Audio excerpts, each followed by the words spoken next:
परमेश्वर की स्तुति हो इस सुंदर अवसर के लिए प्रभु ने जो हमारे जीवन के अंदर दिया, इसके लिए हम प्रभु को धन्यवाद देते हैं। हालेलुया। आज परमेश्वर अपने वचन के द्वारा बातचीत करना चाहता है। शैतान जब परमेश्वर शुरू करता है ना, तो अपने विरोधी की बात शुरू करता है। उसका विरोधी शैतान है। तो शैतान किस तरीके से, थोड़ा सा 3 बातों को ध्यान दें, उसके बाद फिर जाएंगे उन बातों में।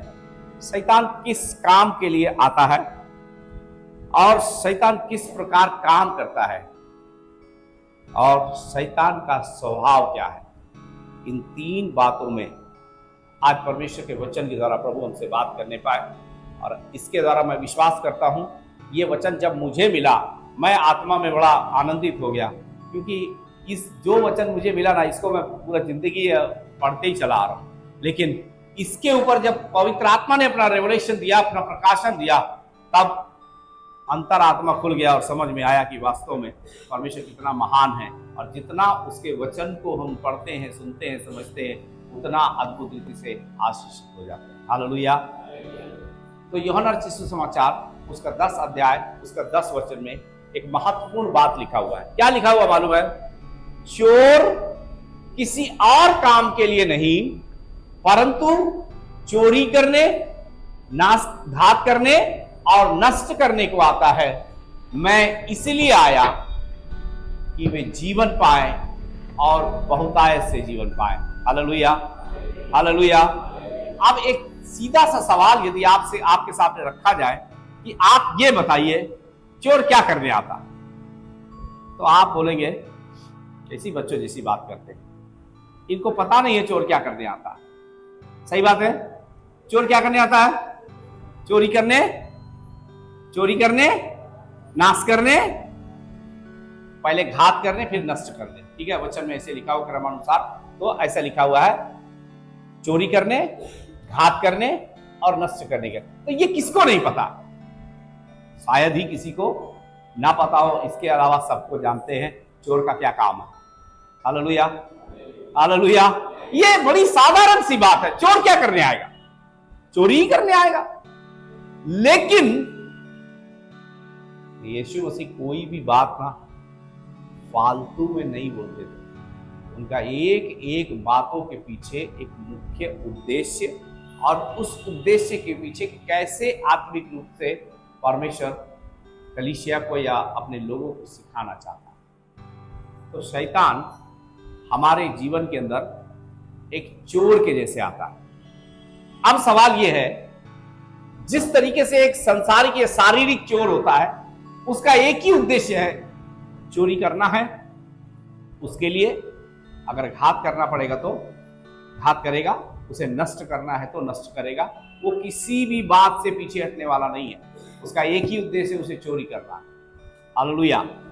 लेकिन यहां पर यीशु जिस विषय में बात कर रहे हैं ना, वो विषय संसारिक चोरी करने वाला मनुष्यों के जैसे बात नहीं है। यहां पर बात सीधा शैतान के विषय में बात कर रहे हैं। और शैतान भी हमारे जीवन में, हमारे जीवन का मतलब जो लोग विश्वास करके अपना जीवन को परमेश्वर के हाथों में समर्पित करते हैं, उनके जीवन के लिए प्रभु का वचन है। तो उनके लिए शैतान उनके जीवन में चोरी करने आता है। अब संसार वाला चोर तो हमें मालूम हो गया, लेकिन अब शैतान विश्वासी के जीवन में चोरी करने आ रहा है। तो क्या चोरी करने के लिए आ रहा है और क्यों? इसका उद्देश्य क्या है?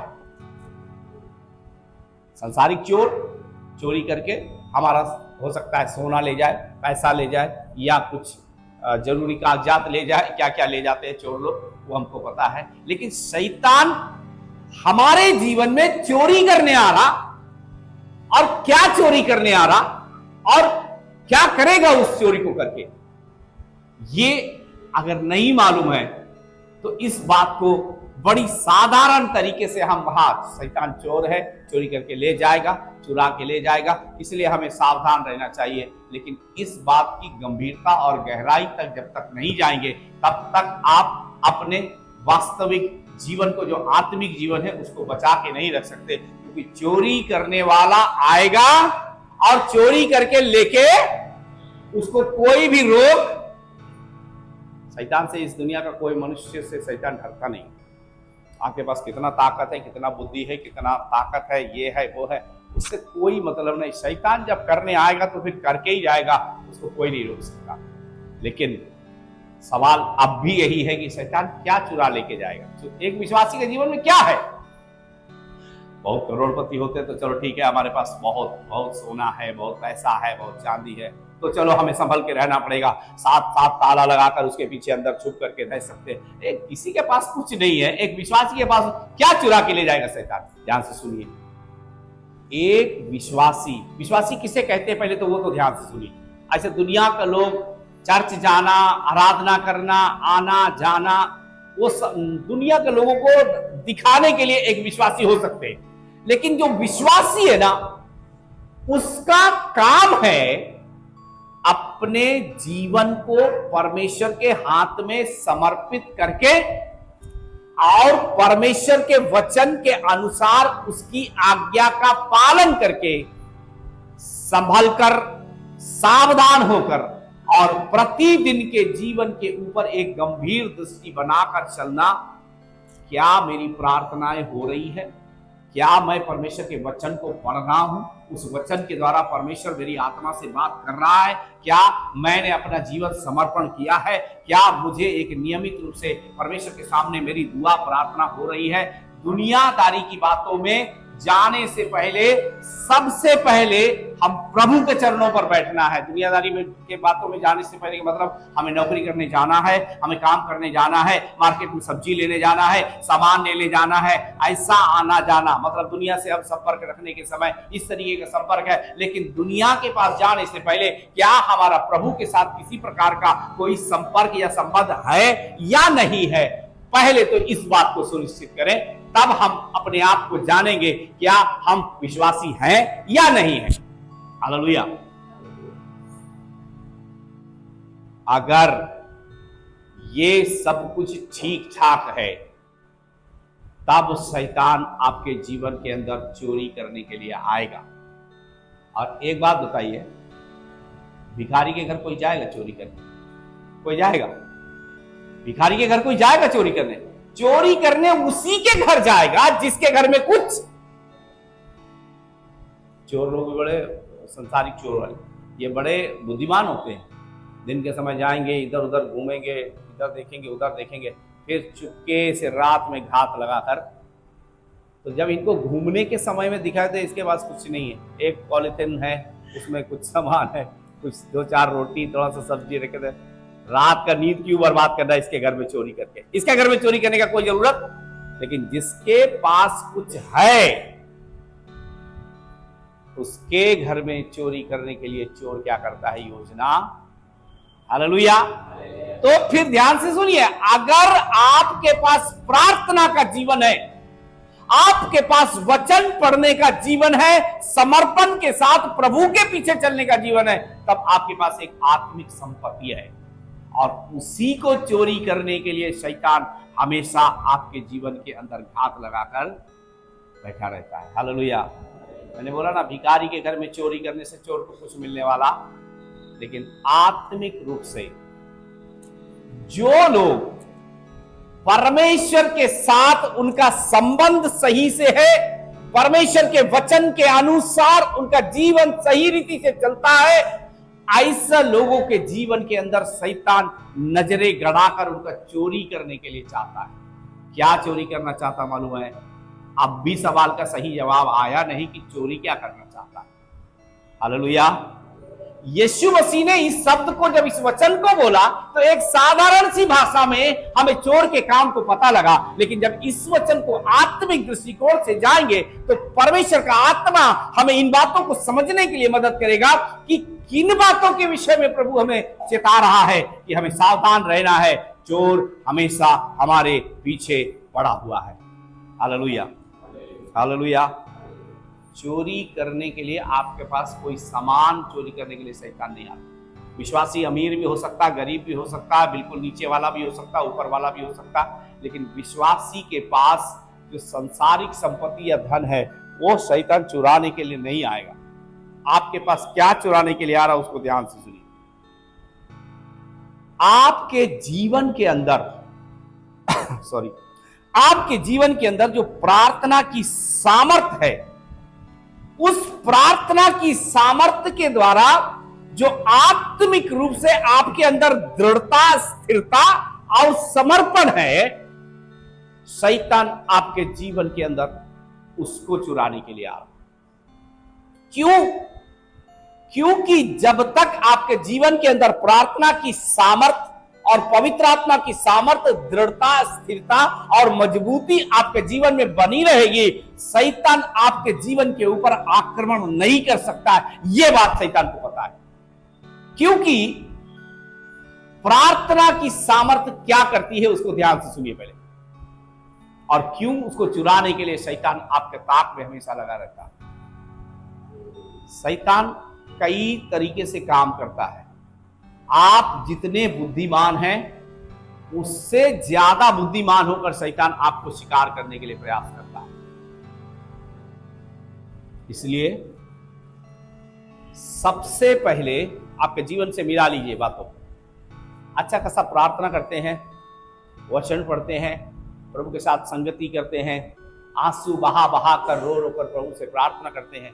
ये सब कुछ आपके जीवन में एक नॉर्मल तरीके से, साधारण तरीके से चल रहा है। लेकिन ये सब देखने के समय शैतान आपको बड़ा क्रोधित और जलन रखने वाला का जैसे आपके ऊपर दृष्टि लगा के रखा है। क्यों? क्योंकि वो ताक लगा के रखा है, इसको कब गिरना है और कब गिराना है उसका मौका मुझे चाहिए। क्यों?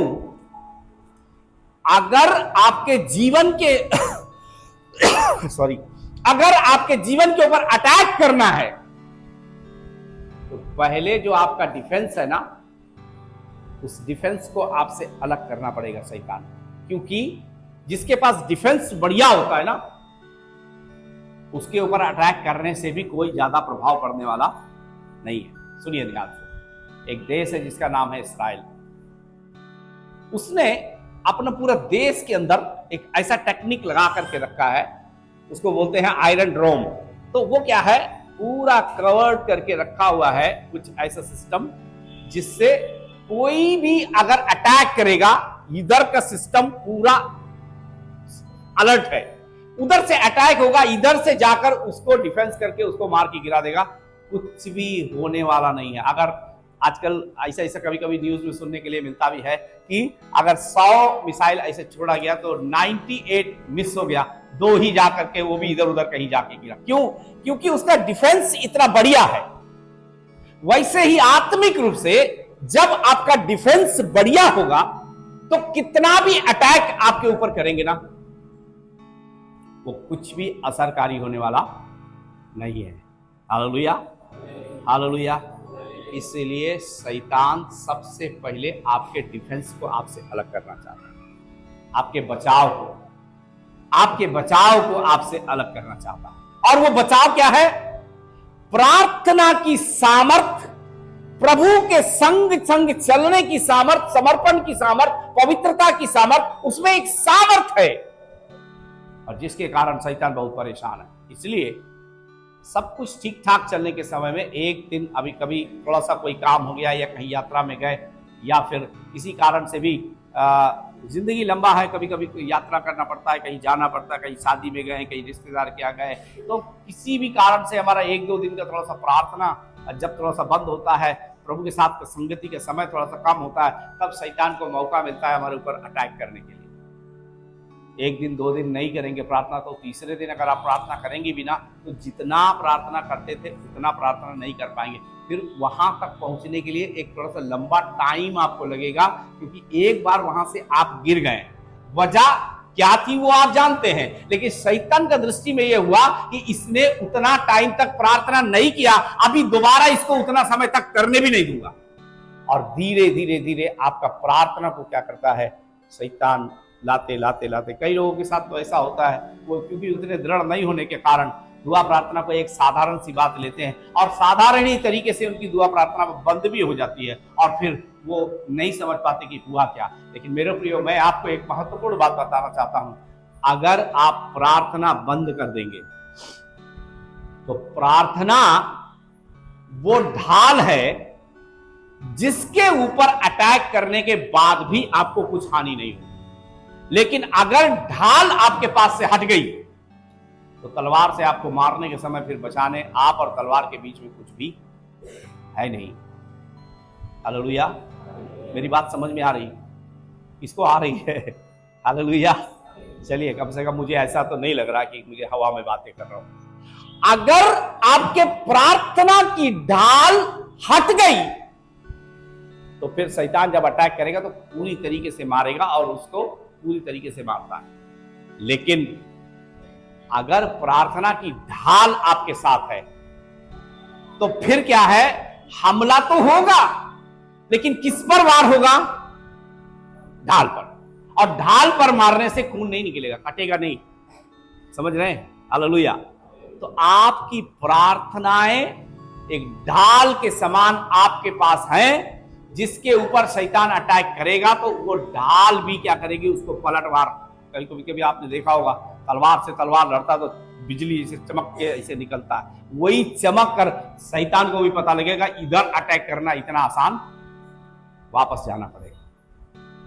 और यही उद्देश्य है शैतान का, आपकी प्रार्थनाओं को चुराने। आपका पैसा उसको नहीं चाहिए, वो दुनिया का पैसा उसके पास है। आपका जमीन नहीं चाहिए, वो सब दुनिया के लोगों को जमीन बांटता है। आपका खाना पीना ये वो शैतान चुराने नहीं आ रहा, ये तो दुनिया वाला चोर को चाहिए। लेकिन जो आत्मिक रूप से शैतान जो चोर है, आपकी प्रार्थनाओं को चुराकर इसलिए आपको कमजोर करना चाहता है ताकि जब वो आपके ऊपर वार करे तो बचाने वाला आपको कोई ना हो। और ये बहुत महीन चाल है शैतान की, जिसको बहुत से विश्वासी बहुत गंभीरता से लेते नहीं हैं। जब मन आता है प्रार्थना करते हैं, जब मन आता है तब नहीं करते हैं, और जैसा मन आता वैसे चलते हैं। शैतान आपके और मेरे जैसे नहीं चलता, वो उसका रात और दिन का एक ही टारगेट है, परमेश्वर के लोगों को कैसे नाश करना है, कैसे उनको घात करना है, कैसे उन्हें बर्बाद करना है, उनके जीवन को पूरी तरीके से कैसे परमेश्वर की उपस्थिति से अलग करना है। और क्योंकि परमेश्वर की उपस्थिति से अलग करके हमेशा शैतान हमारे जीवन के अंदर काम कर सकता है। याद रखिए, जब तक परमेश्वर की उपस्थिति में आप हैं, शैतान आपके जीवन में करेगा अटैक, लेकिन उस अटैक का कोई प्रभाव पड़ने वाला, हालेलुया हालेलुया। इसलिए पौलुस क्या बोलता है मालूम है? एक वचन थोड़ा सा पढ़ेंगे। पौलुस बोल रहा है इफिसियों की पत्री 6 अध्याय उसका 18 वचन। और हर समय और हर प्रकार से आत्मा में प्रार्थना और विनती करते रहो, और इसीलिए जागते रहो कि सब पवित्र लोगों के लिए लगातार विनती किया करो। आमीन हालेलुया। पौलुस इफिसियों की कलीसिया को इस प्रार्थना की सामर्थ्य के महत्व को जानते हुए कलीसिया को एक बड़ा सख्त निर्देश दे रहा है, जो कि बहुत से लोगों को तो ये समझ में भी नहीं आएगा। परमेश्वर का वचन बोल रहा है हर समय और हर जगह क्या करो, क्या करो? प्रार्थना करो। ये कैसे हो सकता है? हर जगह और हर समय कैसे प्रार्थना कर सकते हैं? क्या हमारा कपड़ा नहीं धोएंगे? क्या खाना नहीं बनाएंगे? क्या और ढेर सारे काम है हमारे घर में, परिवार में, नौकरी चाकरी नहीं करेंगे? कैसे? ये क्या वचन में लिखा हुआ है? आपको पता है, ये मेरे भी नहीं समझ में आता था, लेकिन एक दिन परमेश्वर की आत्मा ने क्या किया मालूम है? इसको समझाया कि ये वचन सही मायने में कह क्या रहा है। जब आप शारीरिक रूप से बहुत समय तक परमेश्वर के साथ संगति करने का आपके पास अनुभव होगा, तब एक समय ऐसा भी आपका जीवन में आएगा कि आप आत्मा में प्रार्थना करेंगे और शरीर चाहे यात्रा में हो या चाहे किसी से बात भी कर रहा हो या सो भी रहा हो या चल भी रहा हो, तो भी आपकी आत्मा क्या करती रहेगी? हमेशा परमेश्वर से बातें या प्रार्थना। ये उस अनुभव की बात कह रहा है, और ये अनुभव एक दृढ़ता की तरफ जाने के समय ही मिलता है। ये हर एक के पास नहीं हो सकता। और दुनियादारी का बातों और कामों में फंसे रहने वाला व्यक्ति आत्मा में तो प्रार्थना नहीं कर सकता, लेकिन जो पवित्र आत्मा की उपस्थिति में और परमेश्वर के चरणों पर अपने जीवन को बनाए रखता है, तो फिर वो क्या करेगा मालूम है? वो हर जगह और हर समय, ये हर जगह और हर समय कैसे हो सकता मालूम है? इसमें जरा सा भी अंश आपकी आत्मा में संसार का या शरीर का या शैतान का कुछ भी चलने वाला अगर हुआ तो आप आत्मा में प्रार्थना नहीं कर सकते। इसलिए पौलुस इस गंभीरता को जानता है और कह रहा है कि हर समय, मतलब सोने के समय, जागने के समय, उठने के समय, चलने के समय, फिरने के समय, हर समय हर प्रकार से आत्मा में प्रार्थना और विनती करते रहो, इसलिए कि जागते रहो। किस लिए? हालेलुया, जागते रहो। क्या करो? क्या करोगे जागकर? हालेलुया। आप लोग चर्च में आए हैं नहीं आए? आए हैं कि नहीं? कितने लोग आए हैं चर्च में? अब कितने लोग अपना अपना खिड़की दरवाजा ताला वाला सब खोल काल के आए? कोई ऐसा है तो बताइए। है अपने घर का ताला वाला खोल दिया है किसी ने?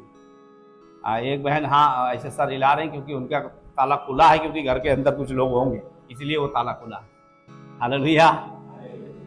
इसलिए पौलुस बोल रहा है अपनी रखवाली करो और जागते रहो, क्योंकि चोर क्या करने के लिए आएगा?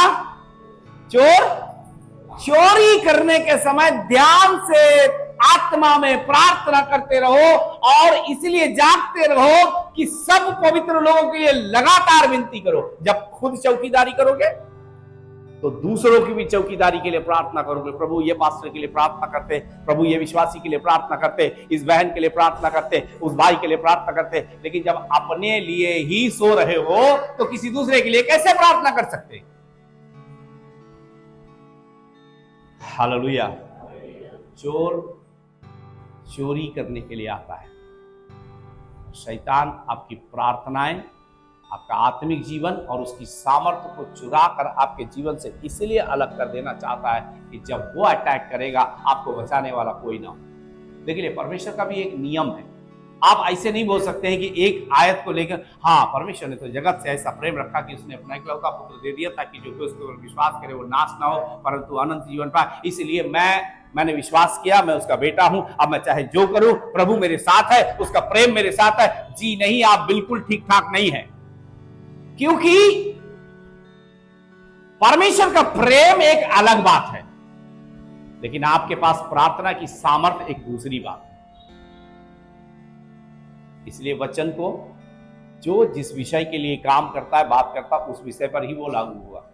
अगर एक बात को लेकर हम अड़ जाएंगे या खड़ी रहेंगे, प्रभु मुझे प्यार करता है, मैं चाहे जो करूं प्रभु मुझे बचा ही लेगा। कुछ लोगों का ऐसा स्वभाव होता है, मैं यीशु मसीह के ऊपर विश्वास करता हूं, प्रभु मुझे कुछ होने नहीं देगा। ये अच्छे विश्वासियों के लक्षण नहीं है।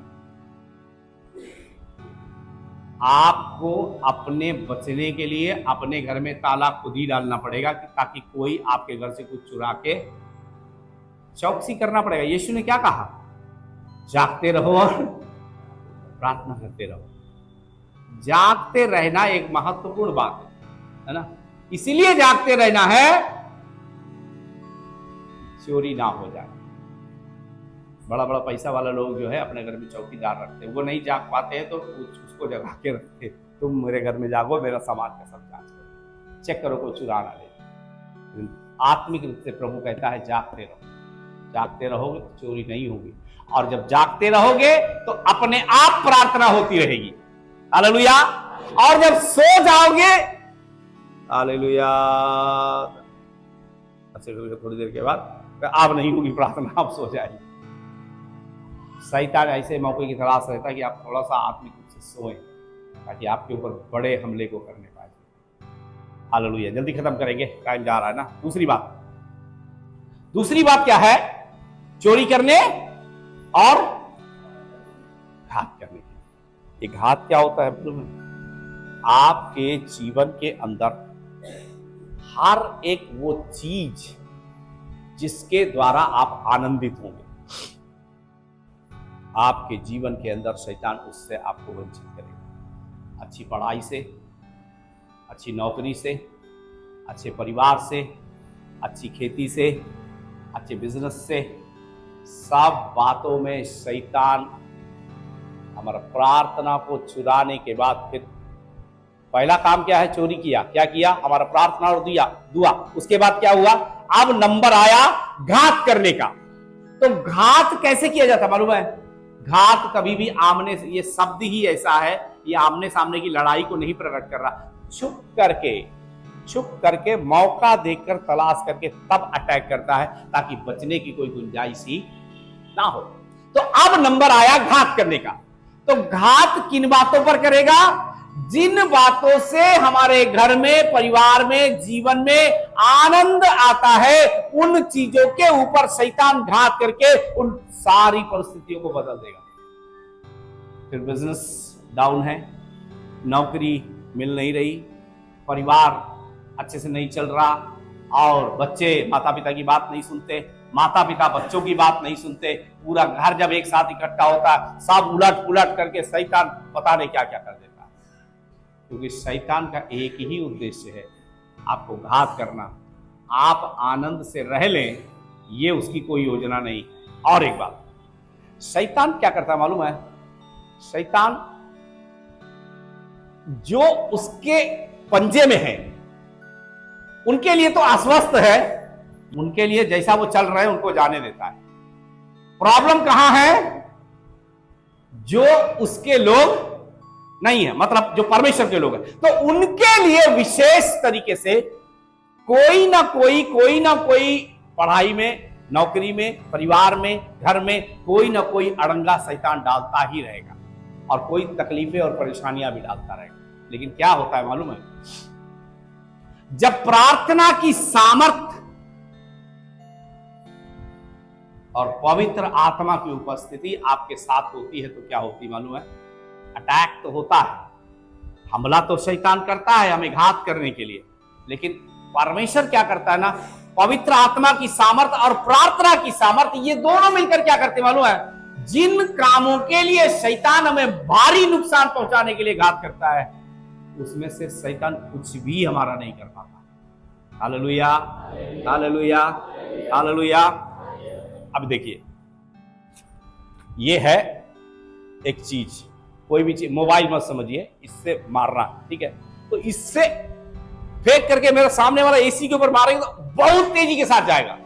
तो शैतान ऐसे ही करता है, वो जब हमला करता है तो पूरी ताकत के साथ हमला करता है, और उसका एक ही उद्देश्य है कि इसको मुझे घात कर देना। वो आधा कोई प्लानिंग बनाकर हमारे ऊपर हमला नहीं करता। हालेलुया।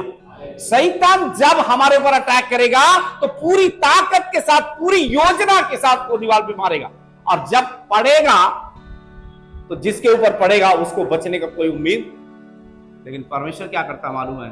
पवित्र आत्मा की सामर्थ और प्रार्थना क्या करता मालूम है?